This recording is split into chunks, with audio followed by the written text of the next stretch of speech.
Bible പഴയ നിയമത്തിൽ നിന്നുള്ള വായന. സങ്കീർത്തനങ്ങൾ 75-ാം അധ്യായം മുതൽ. ദൈവമേ, ഞങ്ങൾ അങ്ങേക്ക് നന്ദി പറയുന്നു, ഞങ്ങൾ അങ്ങേക്ക് കൃതജ്ഞത അർപ്പിക്കുന്നു.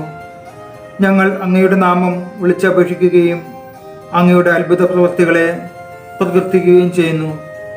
ഞാൻ നിർണയിച്ച സമയമാകുമ്പോൾ ഞാൻ നീതിയോടെ വിധിക്കും.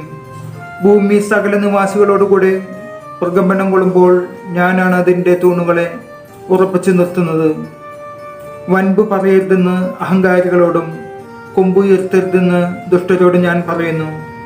ആകാശത്തിനെതിരെ കൊമ്പുയർത്തരുത്, ഗർവോടെ സംസാരിക്കുകയും അരുത്.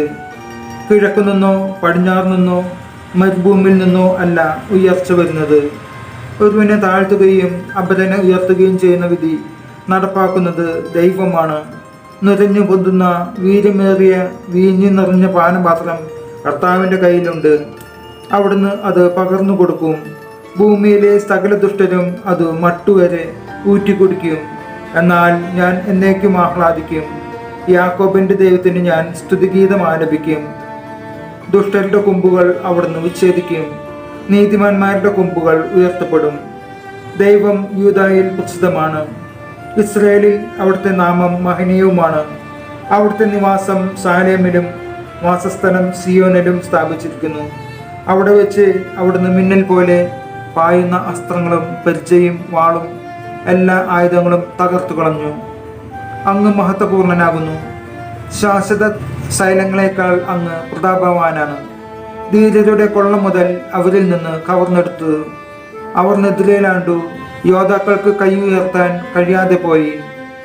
യാക്കോബിൻ്റെ ദൈവമേ, അങ്ങ് ശാസിച്ചപ്പോൾ കുതിരയും കുതിരക്കാരനും നടുങ്ങി നിലം പതിച്ചു.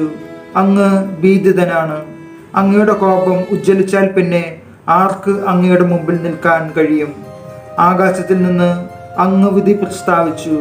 നീതി സ്ഥാപിക്കാൻ ഭൂമിയിലെ എല്ലാ പീഡിതരെയും രക്ഷിക്കാൻ അവിടുന്ന് എഴുന്നേറ്റപ്പോൾ ഭൂമി ഭയന്ന് സ്തംഭിച്ചു പോയി. മനുഷ്യന്റെ ക്രോധം പോലും അങ്ങേക്ക് സ്തുതിയായി പരിണമിക്കും. അതിൽ നിന്ന് രക്ഷപ്പെടുന്നവർ അങ്ങയുടെ ചുറ്റും ചേർന്ന് നിൽക്കും. നിങ്ങളുടെ ദൈവമായ കർത്താവിനെ നേർച്ചകൾ നേരുകയും അവ നിറവേറ്റുകയും ചെയ്യുവിൻ. ചുറ്റുമുള്ളവർ ഭീതിതനായ അവിടത്തേക്ക് കാഴ്ചകൾ കൊണ്ടുവരട്ടെ. അവിടുന്ന് പ്രഭുക്കന്മാരുടെ പ്രാണനെ ഛേദിച്ചു കളയും. ഭൂമിയിലെ രാജാക്കന്മാർക്ക് അവിടുന്ന് ഭയകാരണമാണ്. നമ്മുടെ കർത്താവായ യേശു മിശിഹായ്ക്ക് സ്തുതി.